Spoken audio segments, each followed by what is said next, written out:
Welcome back to this session of the Hindu newspaper analysis. Today we will discuss mainly four issues. The first issue is, should a third language be compulsory? The second issue is, what did the High Court rule about arresting women at night? And the third issue is electoral expenditure of various political parties in India. And the fourth issue is India's sole nation to curb internet over communal unrest in 2023-24. So let's discuss all the issues in detail. Should a three-language policy be compulsory? What is three-language formula? There has been a tussle between the centre and the Tamil Nadu government over the three-language formula in schools under the Education Policy 2020. Central government और Tamil Nadu government के बीच three language formula जो कि national education policy 2020 के अंदर provision की गई है उससे रिलेटेड दोनों गवर्नमेंट के बीच में टसल्स हैं. The union government has indicated that it needs to be complied with the release of funds tied to the समग्र शिक्षा अभियान. यूनियन गवर्नमेंट ने कहा है समग्र शिक्षा अभियान के अंडर अगर स्टेट्स को फंडिंग रिसीव करना है तो इसके लिए नेशनल एजुकेशन पॉलिसी 2020 को ऑल स्टेट को यहाँ पर फॉलो करना होगा. However, the Tamil Nadu government view it as a smoke screen for Hindi imposition and insist it would continue with its two language policy. Tamil Nadu government ने कहा है कि ये एक तरीके से तमिलनाडु के ऊपर हिंदी लैंग्वेज को इम्पोज करने का एक वे है तमिलनाडु के अंदर बिकॉज पहले से ही टू लैंग्वेज पॉलिसी वहाँ पर कंटिन्यू है. What are constitutional provisions? Three language formula constitutional provisions क्या क्या है? The constitution provides that Hindi is the official language of the union. Constitution के अंदर प्रोविजन किया गया है हिंदी लैंग्वेज यूनियन का ऑफिशियल लैंग्वेज होगा. English was provisioned as the official language for 15 years from the commencement of the constitution till 1965. India के अंदर जब कॉन्स्टिट्यूशन का कमेंसमेंट हुआ इट मीन 1950 से 1965 तक स्टार्टिंग 15 ईयर इंग्लिश को भी ऑफिशियल लैंग्वेज के तौर पर प्रोविजन किया गया था.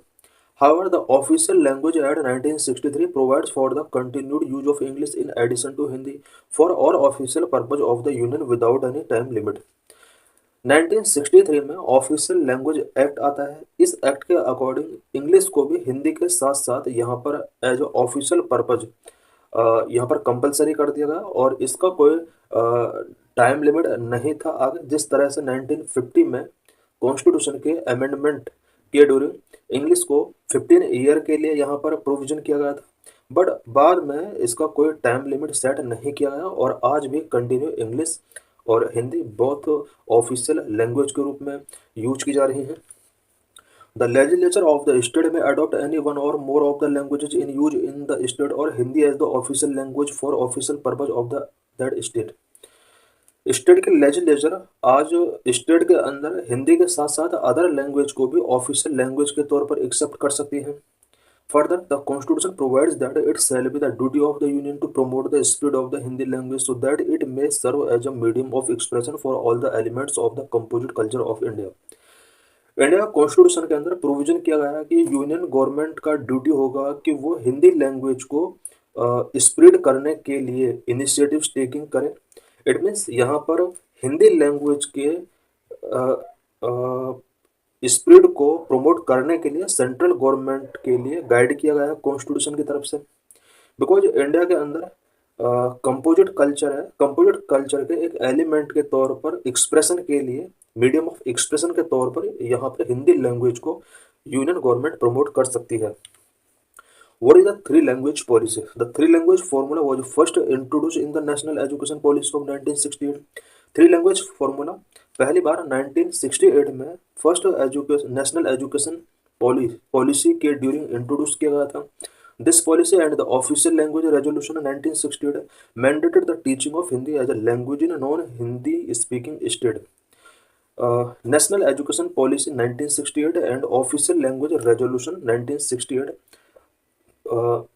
नॉन हिंदी स्पीकिंग स्टेट के लिए हिंदी में इन स्टेट में हिंदी से रिलेटेड टीचिंग को मैंडेट करता है. इट मीन्स 1968 का जो मैंडेट था उस मैंडेट के अंदर ये कंपलसरी कर दिया गया कि नॉन हिंदी स्पीकिंग स्टेट जितने भी हैं उन स्टेट में हिंदी का टीचिंग कराया जाएगा. There were protests against the same in the Tamil Nadu, and it has steadfastly followed its two language policy of teaching Tamil Nadu and Tamil and English in its government school. Tamil Nadu से सबसे पहले यहाँ पर हिंदी के against कुछ protest स्टेडफास्टली show होते हैं, और इसी वजह से तमिलनाडु के अंदर टू लैंग्वेज पॉलिसी यहाँ पर फॉलो किया जाता है। Two language means Tamil and English को वहाँ पर प्रमोट किया जाता है गवर्नमेंट स्कूल के अंदर। The National Education Policy 2020 has retained the three language formula, albeit with a key difference that it does not impose any language on any state. National education policy 2020 three language formula को retain किया हुआ है, but difference ये हुआ है कि इस policy के अंदर किसी स्टेट के लिए किसी लैंग्वेज को इम्पोज नहीं किया गया है। It specifies that the language to be learned will be the choice of state, regions and students so long as at least two of the three languages are native to India. National education policy 2020 के अंदर ये specify किया गया है कि states, reason और student की choice के बेस पर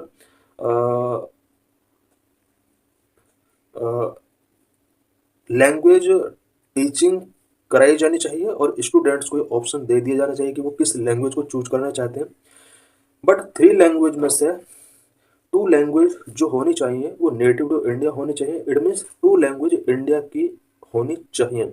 तमिलनाडु के अंदर ऐसा नहीं है। तमिलनाडु के अंदर वन लैंग्वेज इंडियन नेटिव है, जबकि other language English which is not native.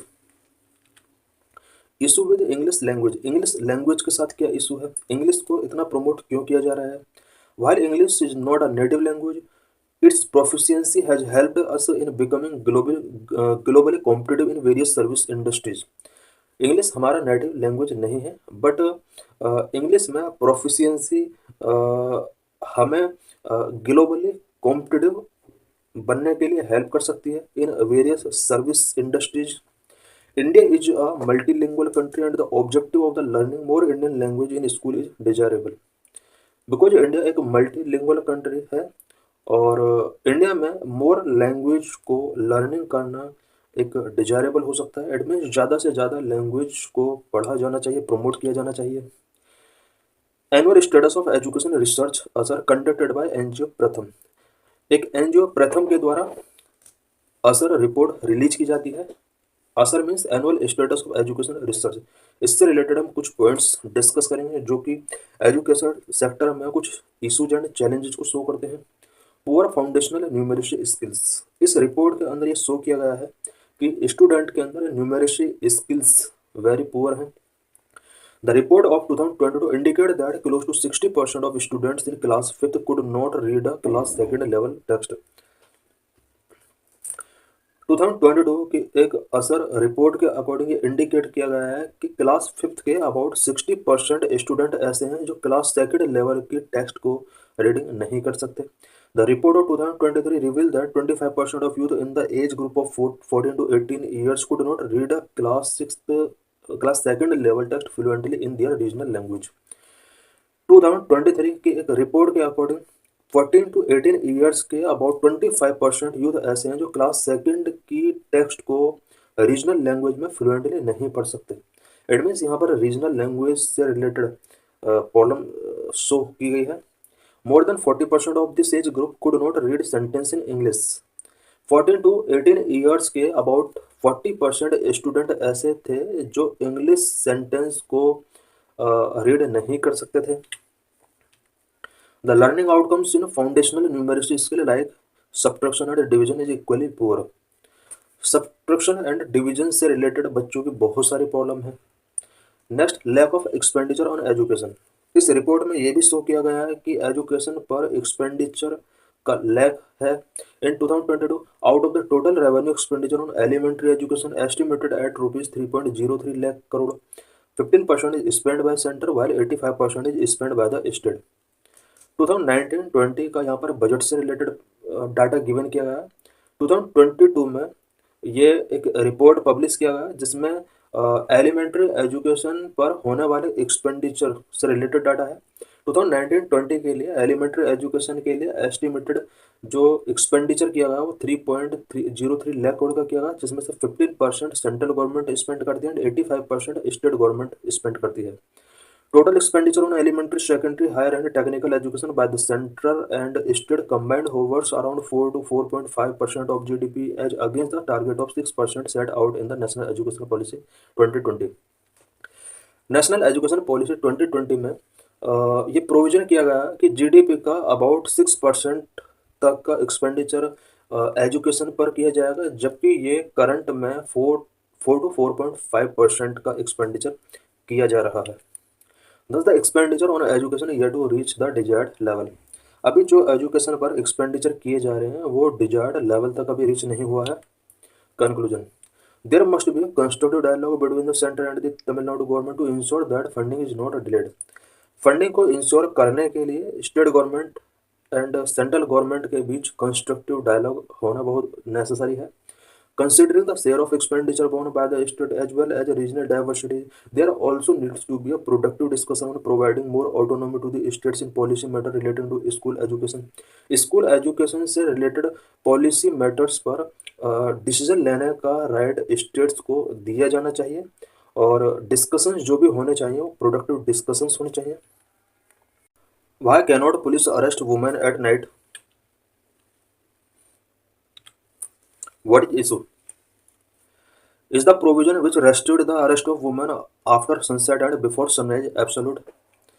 क्या after sunset and before sunrise women को अरेस्ट ना करने का जो प्रोविजन है क्या ये एब्सोल्यूट है? इससे रिलेटेड कुछ पॉइंट्स हम डिस्कस करेंगे। What did the 135th report of law commission of India on women in custody recommended? Law commission का 135th रिपोर्ट जो कि वुमेन की कस्टडी से रिलेटेड था उसमें क्या क्या प्रोविजन किए गए, इससे रिलेटेड कुछ पॉइंट्स हम यहाँ पर डिस्कस करेंगे।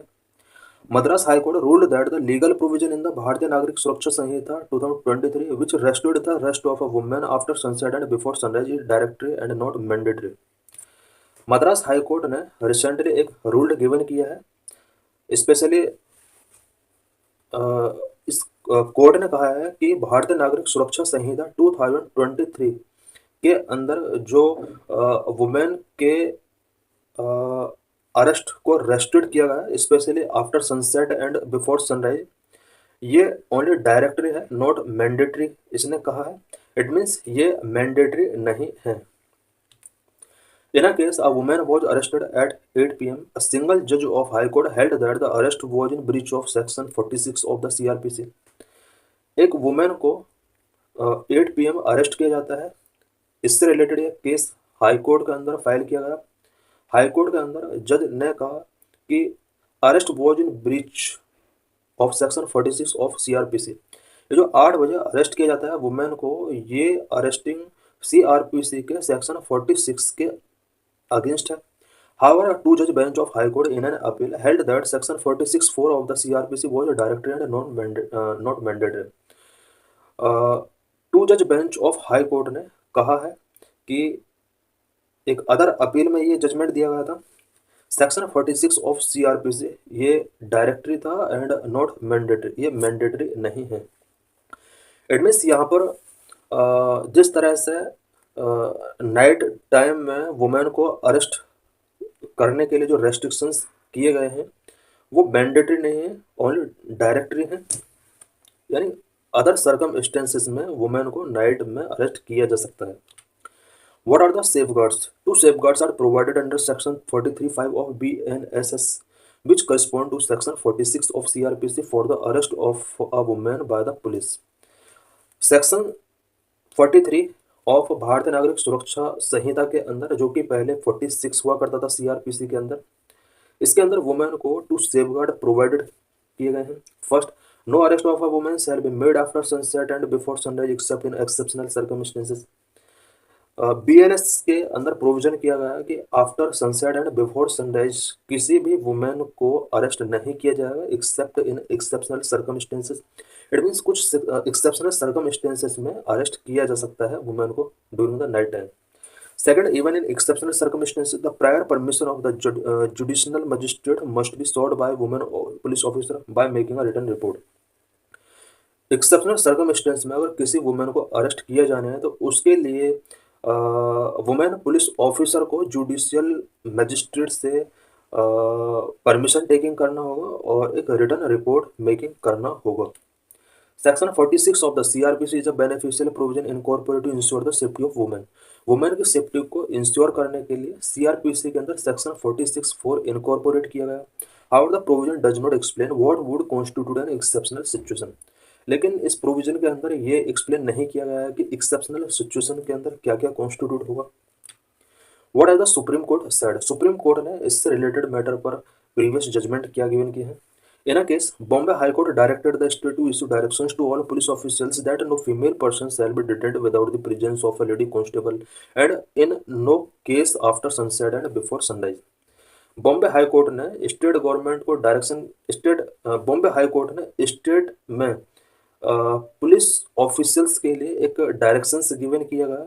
इस डायरेक्शन के according without presence of a lady constable किसी भी वुमेन को डिटेन नहीं किया जाएगा। एंड इसमें ये भी प्रोविजन किया गया था कि after sunset and before sunrise किसी वुमेन को अरेस्ट नहीं किया जाएगा। Here the Supreme Court observed that a strict compliance with the said directive in a given circumstance would cause practical difficulties.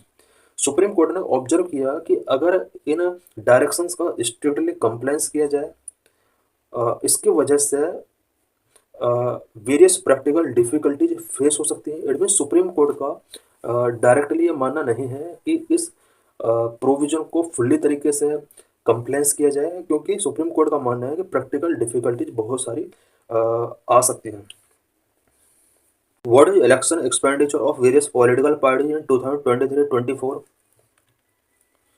BJP spent ₹1755 crore on poll campaign or general propaganda in 2023-24. What is issue? Recently, an article report related to election expenditure published by non-profit organization Association for Democratic Reforms. Recently, political parties के द्वारा कितना election expenditure किया गया है 2023-24 में, इससे related एक report association for democratic reforms ADR ने रिलीज किया है। The six national party BJP, Congress, BSP, CPIM, Aam Aadmi party and national people's party NPEP declared a total income of ₹2669.865 crore from donations और कंट्रीब्यूशंस। रिसेंटली इंडिया की 6 national parties ने अपने total income यहाँ पर reveal की है। एंड ये टोटल इनकम अबाउट 2669.86 करोड़ रहा है, जो कि इन्हें डोनेशन या कंट्रीब्यूशन के थ्रू मिला हुआ। इंडिया के अंदर रिसेंटली 6 पॉलिटिकल पार्टीज हैं, BJP, Congress, Aam Aadmi party, BSP, CPIM and NPEP national people's party. ये 6 पॉलिटिकल पार्टीज हैं जो कि नेशनल पार्टीज हैं करंट में।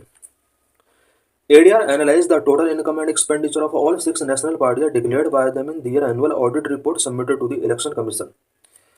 Association for Democratic Reforms ने इन all 6 नेशनल पार्टीज का इनकम एंड एक्सपेंडिचर को एनालाइज किया है, बिकॉज इन सभी पॉलिटिकल पार्टीज ने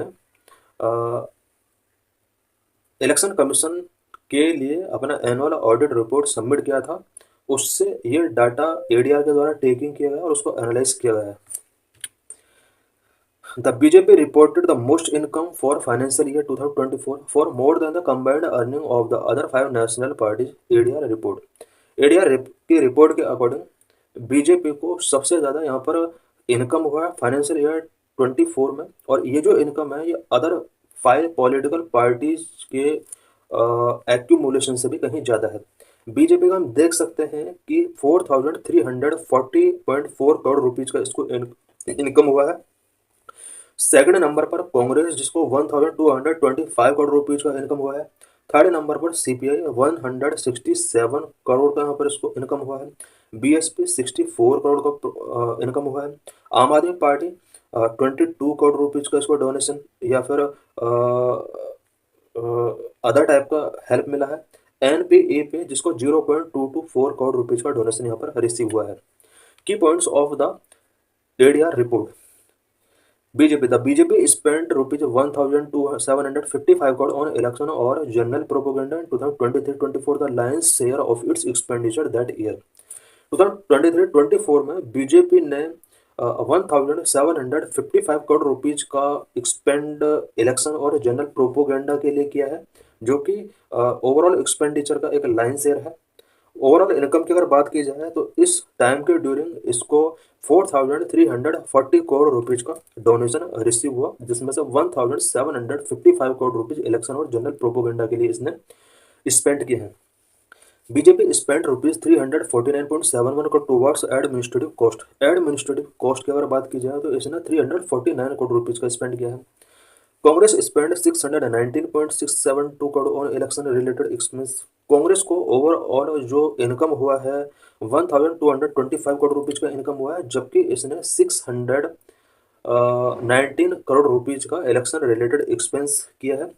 ₹340.7 crore towards administrative general expense. Administrative and general expense के लिए इसने 340 करोड़ रुपीज का एक्सपेंस किया है। Communist party of India spend ₹56.29 crore on administrative and general expense followed by ₹47.57 crore on employees cost. Communist party of India जो कि third largest donation receiver country है, जिसको 167 करोड़ रुपीज का डोनेशन मिला, और इसने अबाउट 56.29 करोड़ का एक्सपेंस एडमिनिस्ट्रेटिव जनरल एक्सपेंस के लिए किया है। BJP, Congress and Aam Aadmi Party collected 43.36% of their total income from donations through now defunct electoral bond. BJP, Congress और आम आदमी पार्टी, ये तीन ऐसी पॉलिटिकल पार्टी रहे हैं जिन्होंने टोटल इनकम का 43.36% डोनेशन रिसीव हुआ है। Electoral bond, the BJP received electoral bond worth 1685.62 crore, the Congress 828.36 crore and Aam Aadmi party ₹10.15 crore. BJP को इलेक्टोरल बॉन्ड के थ्रू अबाउट 1685.62 करोड़ मिला, कांग्रेस के लिए 828 and Aam Aadmi party about 10 crore rupees का यहाँ पर इन्हें ये डोनेशन मिला। India is on the top in internet shutdown due to communal violence and protest. In this article, we will discuss about internet shutdown in India. India sole nation to curb internet over communal unrest in 2023-24. Globally, there were 88 internet shutdown due to communal violence in 2023 and 24, and all of them were in India.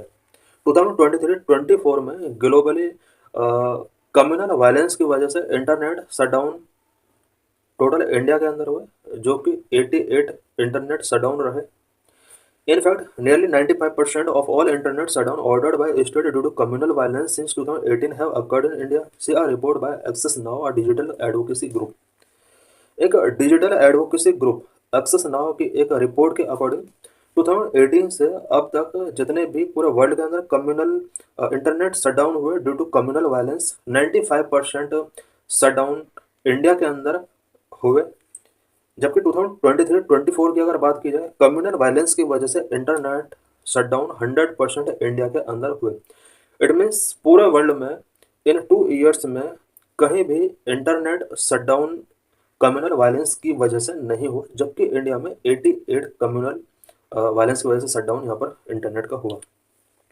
An internet shutdown can be either a complete restriction, cutting off all access, or a partial curb, limiting only specific services such as social media platform.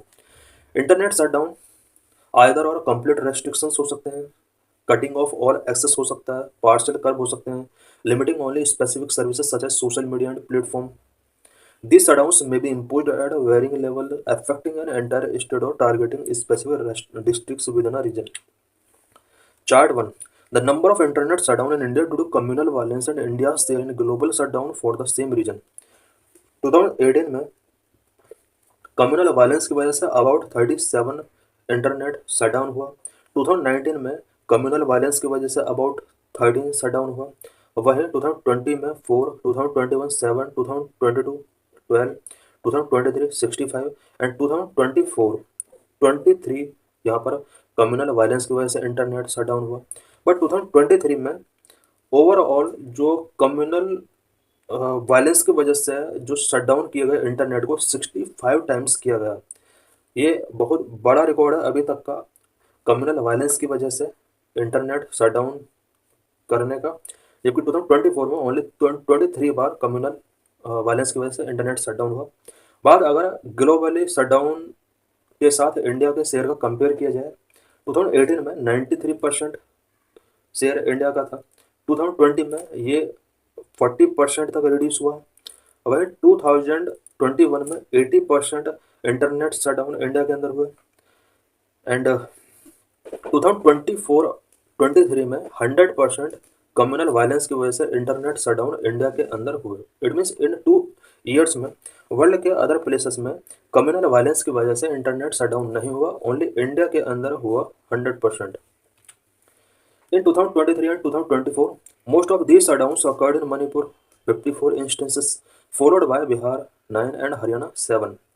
2023-24 में communal violence की वजह से जो internet shutdown हुआ, सबसे ज़्यादा shutdown इनमें से मणिपुर के अंदर 54 इंस्टेंसेस थे इसका, Bihar 9 instances and Haryana 7 instances. The chart show the state wise breakdown of internet shutdown due to communal violence in 2023 and 24। हम देख सकते हैं कि मणिपुर के अंदर 54 इंस्टेंसेस ऐसे थे, Bihar 9, Haryana 7, Odisha 4, Rajasthan 4, Maharashtra 2, others 9। In 2024, there were 41 internet shutdown due to protest, the highest in the last 7 years।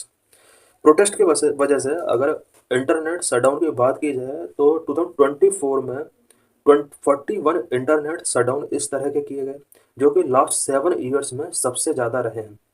India accounted for about 57% of global internet shutdown due to protest in 2024, the highest for any country. 2024 में globally internet shutdown protest की वजह से जो किए गए 57% India के अंदर किए गए, जो कि ग्लोबली हाईएस्ट है number. Chart 3 the number of internet shutdown in India due to protest and India share in global shutdown for the same reason. 2018 में प्रोटेस्ट की वजह से अबाउट 29 इंटरनेट शटडाउन किए गए, 19, 25, 2020 में 8 एंड वही 2024 में अगर देखा जाए तो 41 इंटरनेट शटडाउन इंडिया के अंदर ओनली प्रोटेस्ट की वजह से किए गए।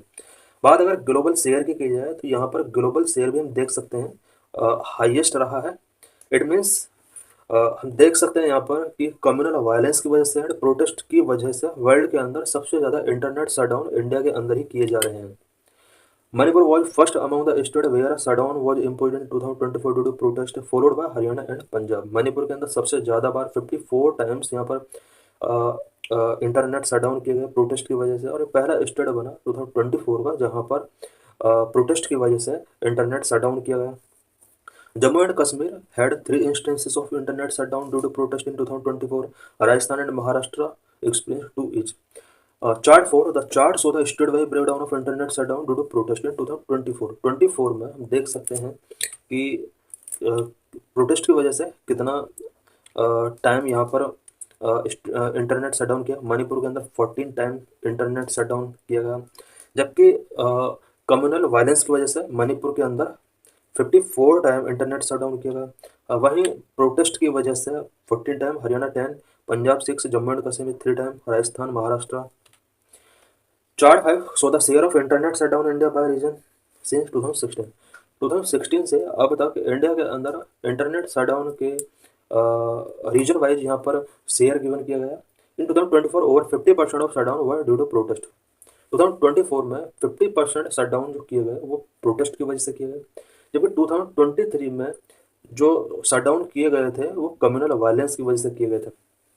इन 2021 and 22 political instability was the main reason. 2021-22 में पॉलिटिकल इंस्टेबिलिटी की वजह से इंटरनेट शटडाउन किए गए। इट मीन्स लास्ट 3-4 ईयर्स में या 5 ईयर्स में इंटरनेट शटडाउन जो किए गए उससे रिलेटेड यहाँ पर एक इम्पोर्टेंट डाटा है। 2021-22 में पॉलिटिकल इंस्टेबिलिटी की वजह से यहाँ पर इंटरनेट शटडाउन किया गया। 2023 में कम्युनल वायलेंस की वजह से इंटरनेट शटडाउन ज़्यादा रहे। 2024 में प्रोटेस्ट की वजह से इंटरनेट शटडाउन ज़्यादा रहा। The chart show the region wise share of internet shutdown in India between 2016 and 2024। हम देख सकते हैं कि 16 और 24 के बीच इंडिया में जो भी इंटरनेट शटडाउन स्टेट के द्वारा इम्पोज किए गए उसके क्या क्या रीजन रहे। प्रोटेस्ट हम देख सकते हैं 2024 में प्रोटेस्ट की वजह से इंटरनेट शटडाउन सबसे ज़्यादा किए गए। 2016 में भी सबसे ज़्यादा था।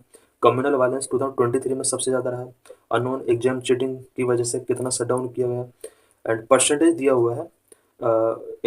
इलेक्शंस की वजह से, information control, religious holiday, anniversary, conflict, political instability की वजह से हम देख सकते हैं कि 2021 में इंडिया के अंदर 74.8% जो इंटरनेट शटडाउन किए गए थे वो पॉलिटिकल इंस्टेबिलिटी की वजह से किए गए थे। इट मीन 2021-22 में पॉलिटिकल इंस्टेबिलिटी की वजह से सबसे ज़्यादा इंटरनेट शटडाउन किए गए। एंड बाकी अदर भी रीजन दिए हुए हैं जिसकी वजह से political shut elect internet shutdown India में वेरियस रीजन्स की वजह से किए गए। Thanks for watching this.